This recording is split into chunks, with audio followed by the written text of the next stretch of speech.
Chapter 4: Intangible Assets.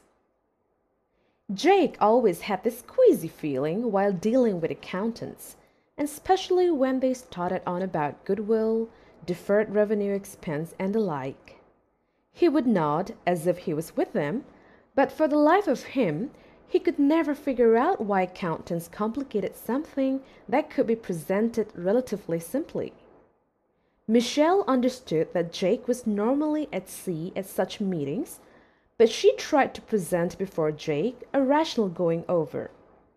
In the initial stage, she advised him to manage the pace of the conversation, slowing it down wherever he felt the need to. This reassured Jake. Michelle then began. Intangibles assets are just that, they are assets and at the same time are intangible. Sometimes a company buys over a certain brand or does an advertising campaign hoping that this would benefit in the years to come. This is therefore carried in the books as an asset instead of an expense, which would otherwise have been the normal case. This asset is depreciated over the years. This much Jake could comprehend. Thing is, Michelle went on, that management more often than not tries to cover up expenses which have gone awry under this accounting jugglery. Therefore, intangibles in the balance sheet are often viewed with great circumspection.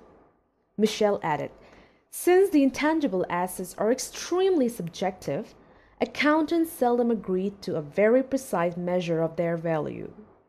Michelle informed that there is in general never an agreement around the valuation of intangibles. This in turn lends to an uneasy feeling if the proportion of intangibles to the total assets is a significant number. The way to understand this on the financials is to build a relationship between the intangible and the project around which this is being generated. Michelle explained, for example, that the training expenses on the engineer for the simulation software had been held in the balance sheet as an intangible asset. Now, with the engineer gone, this was definitely up for review.